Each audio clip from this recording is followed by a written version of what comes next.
A lot of this isn't going to make sense to you, and I'm sorry about that. I'm just going to start at the beginning, with the house.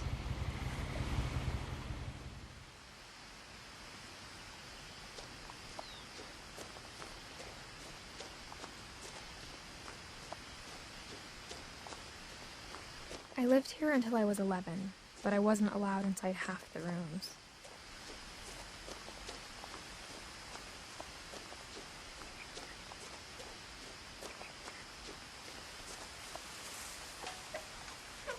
Inside the mailbox were bills from 7 years ago, marked urgent, open immediately. I hadn't been back since my brother Lewis's funeral.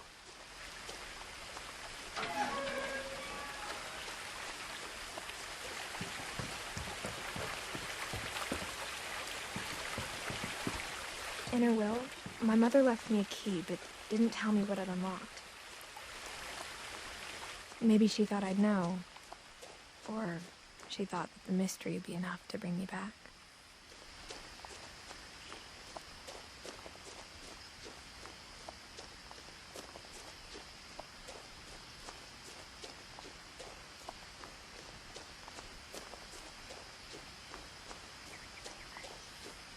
No one had driven this way in a long time, but I saw a few hoof prints.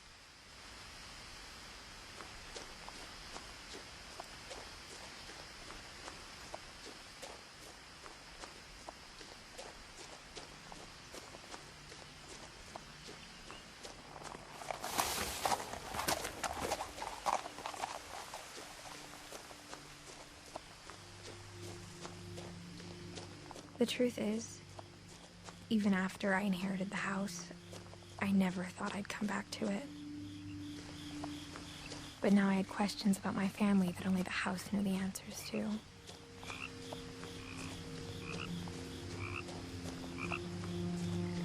The house was exactly like I remembered it, the way I'd been dreaming about it.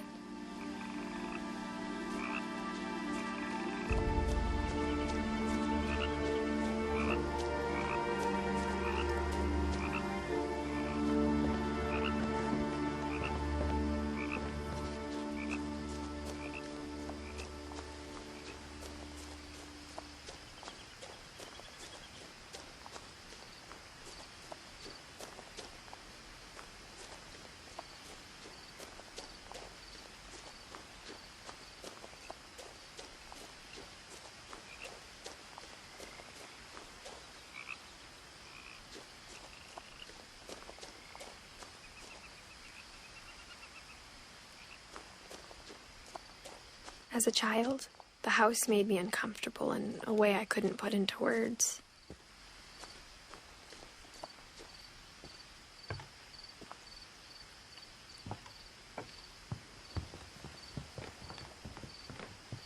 Now, as a 17-year-old, I knew exactly what those words were. I was afraid of the house.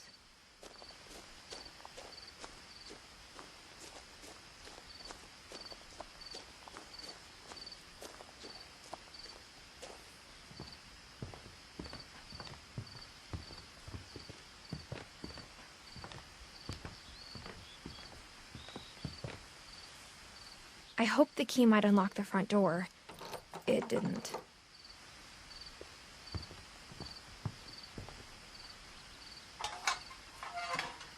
Looking in, I felt like the house itself had been waiting for me.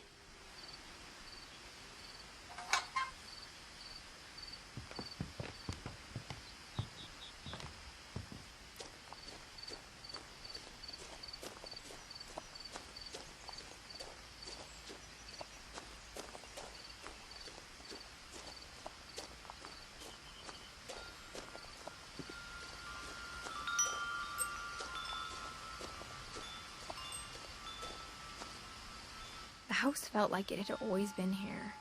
Even the swing set was older than my mother.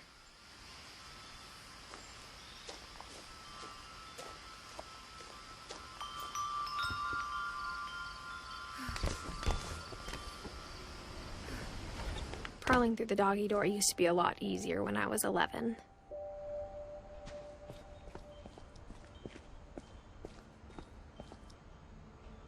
power had been turned off the night we left.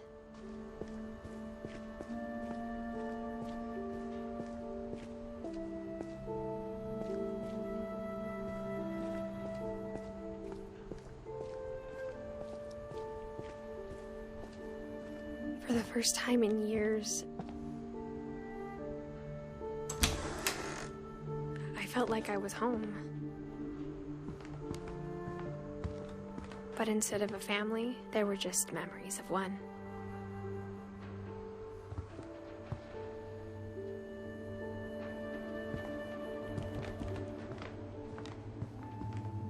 Like how only one restaurant would deliver to our house, so we had Chinese a lot.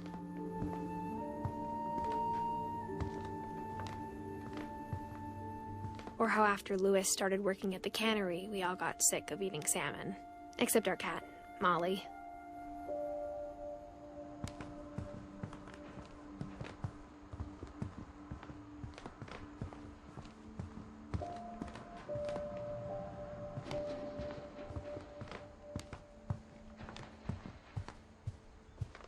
The table was still a wreck from the night we left.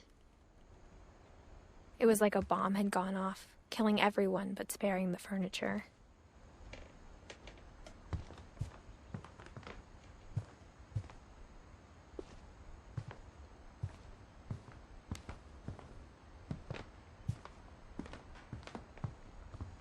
My mom was the only one of us who could imagine Great-Grandma Edie living in a nursing home.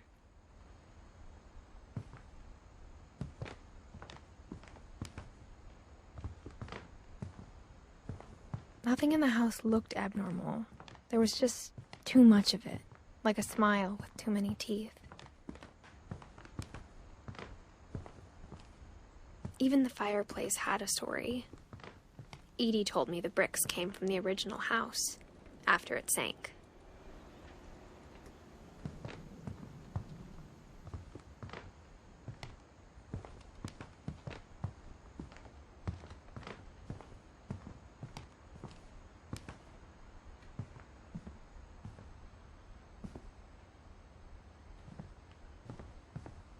Mom always told me to stay out of the basement, so I wasn't too surprised when the key didn't fit.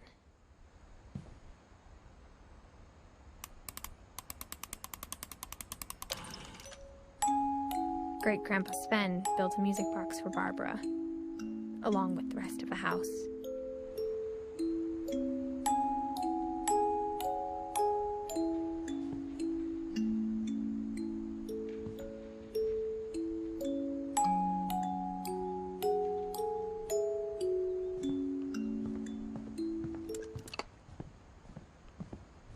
A lot of things got left behind in the whirlwind of that last night.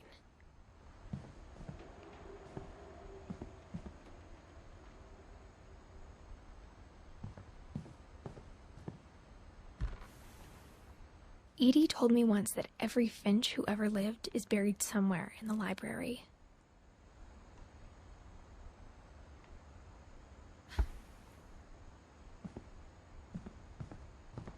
My mom wasn't much of an optimist, but she never stopped believing that my brother Milton was alive.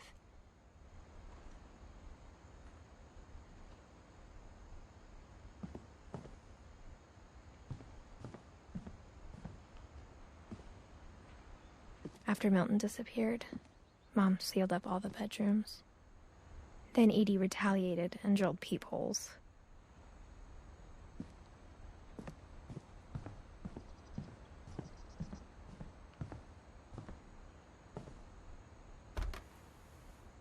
The last time I was in Edith Sr.'s room, I was 10 and she was painting my portrait.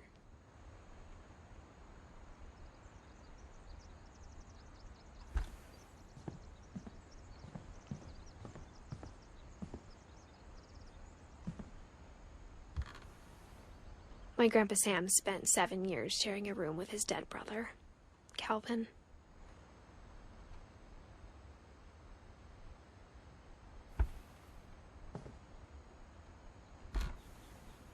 As a kid, I just assumed every house had peepholes and sealed rooms you weren't allowed inside of.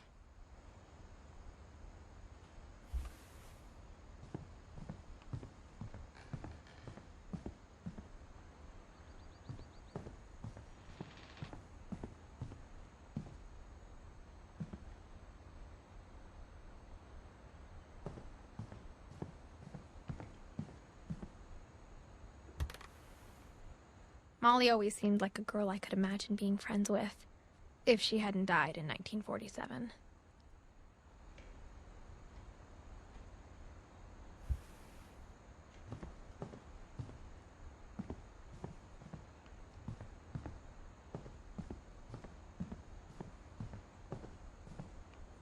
Whenever people ask me about my family, the first thing they always want to know about is Barbara.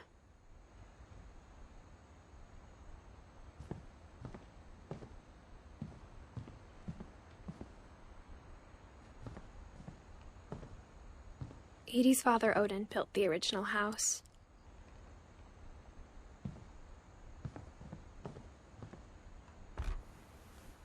Barbara was a child star for 2 years, until America grew out of it.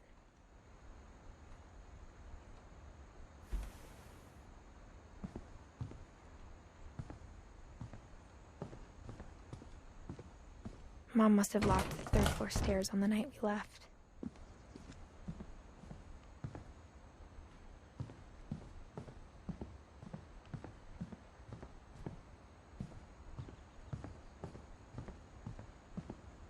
I spent a lot of time playing in Great Uncle Walter's room. I think my mom sometimes regretted not sealing it up.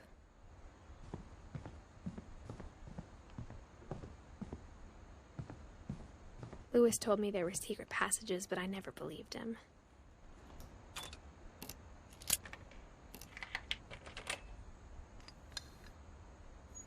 Turns out, my mom was really good at keeping secrets. Now it was time to find out what my mom had been afraid of. From the paintings on the wall, it was clear my brother Milton had been here before me.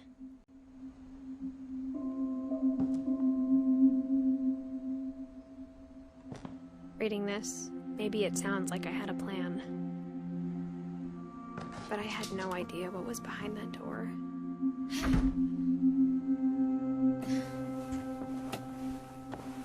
Just like I had no idea where all this was gonna lead.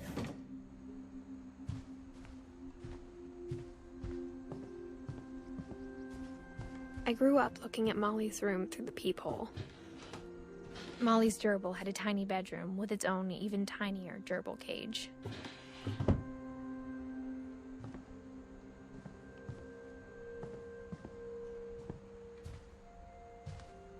Being inside for the first time, I felt like I'd stepped behind a painting.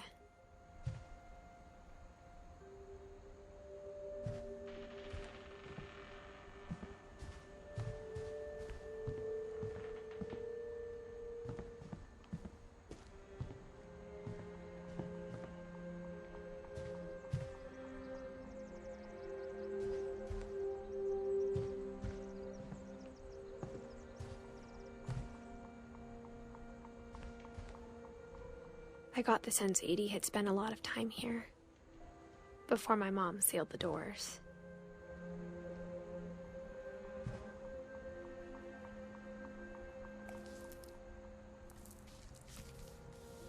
December 13th, 1947. Dear Diary, I'll be gone soon, but I wanted to tell somebody about what's gonna happen. It started when Mom sent me to bed without dinner. I woke up and I was starving, so I looked around for something to eat. My Halloween candy was all gone. Mom, can I come out now? Sweetheart, it's late. Go to sleep. The gerbil food was dry, but I didn't mind it.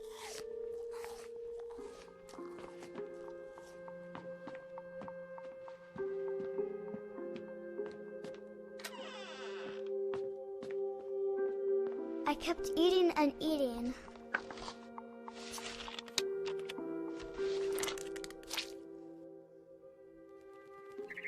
I ate a lot of things that night.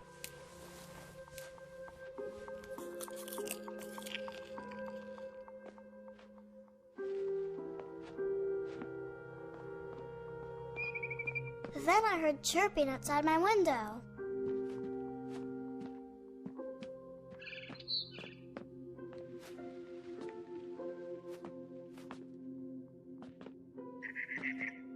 I thought about eating Christopher, but I held back.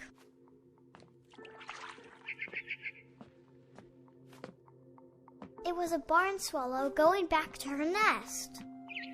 I reached out for her.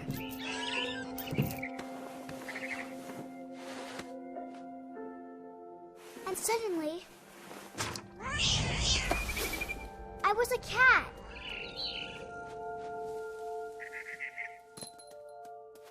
I tried to be quiet, but the bird was really scared.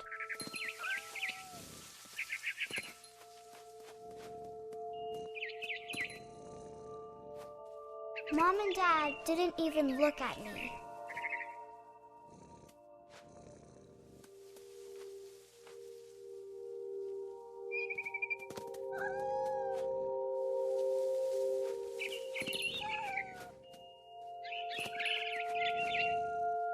I jumped and I almost got her.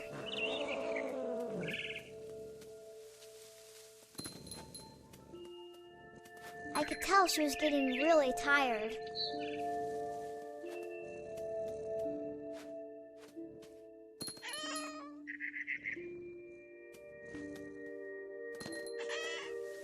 Now I was up in the big tree. I promised Dad I wouldn't climb it anymore. All I cared about was eating that mama bird.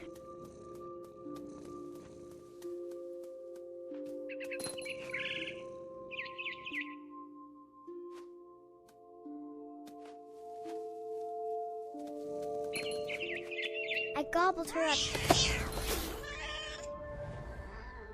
And suddenly, I was an owl. First, all I heard was the wind. Then I heard little teeth nibbling in the grass.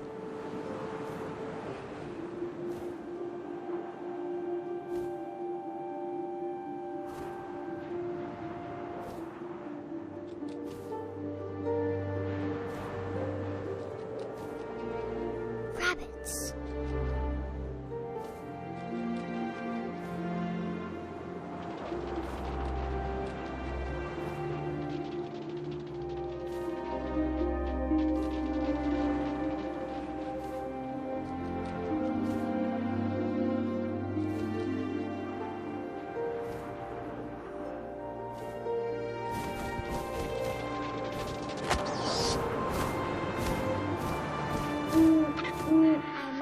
His face looking up and seeing mine through my talons. I swallowed him up, and I didn't chew one bit. Then I flew off to find something bigger.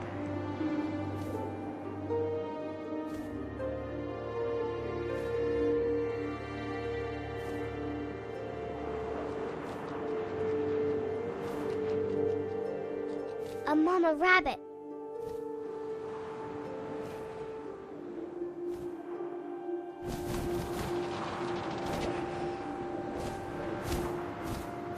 She was almost too big to carry. I started choking, but I couldn't stop eating. And suddenly, I was a shark.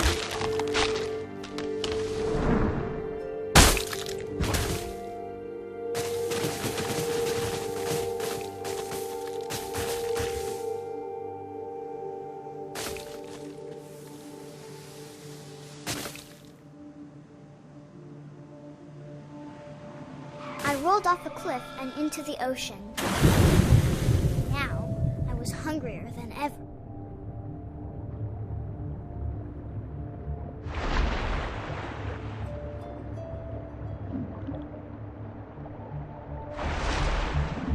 I wanted fat, juicy seals.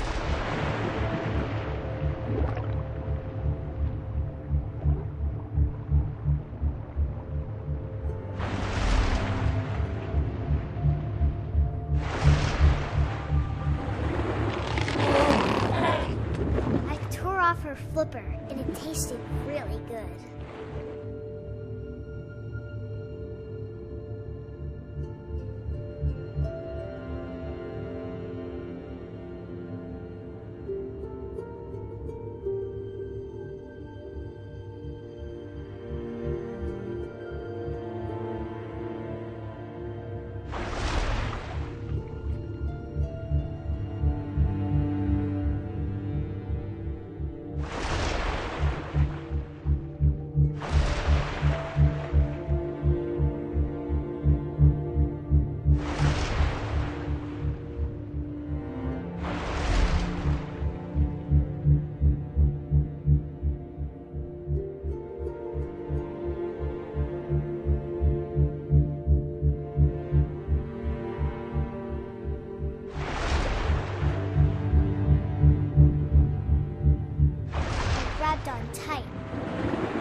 opened my eyes, everything had changed.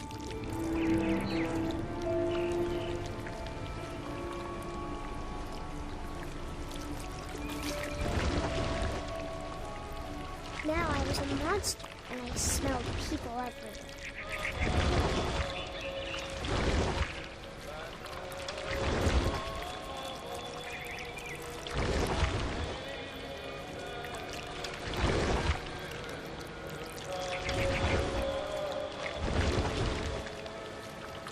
I was big, but I moved real quiet.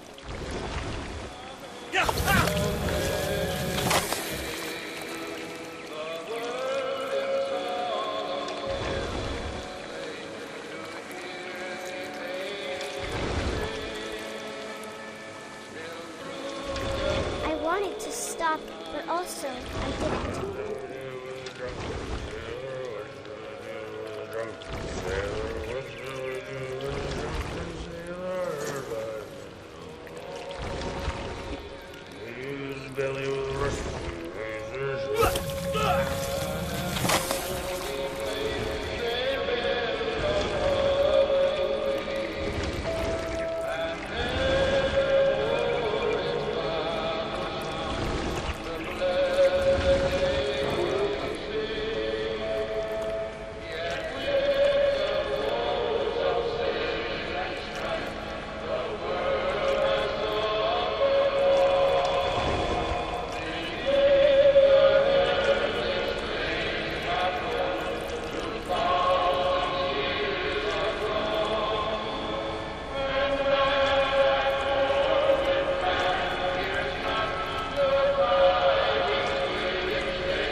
Passenger, I was still hungry.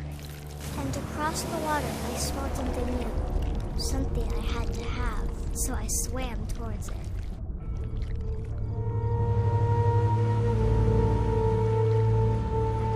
I slithered onto the sand, and the good smell went into an old pipe.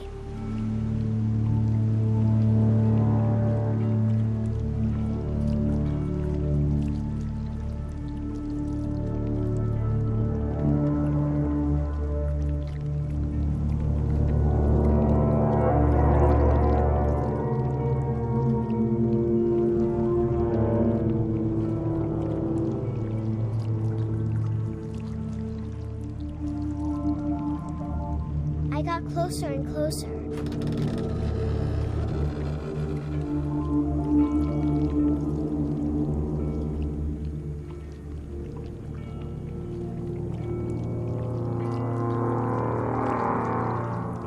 All of my stomach started growling. And suddenly, I was me again. I held my breath for a long time, but I couldn't hear anything. I think it's waiting for me to fall asleep. But it's not going to wait much longer. It needs to be, and we both know I will be delicious.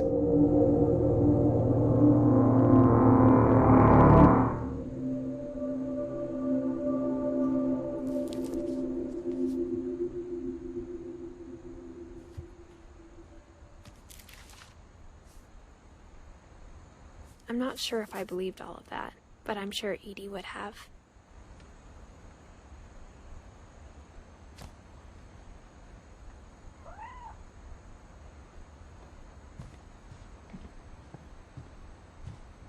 I can't describe it, but I felt like some part of Molly was still here.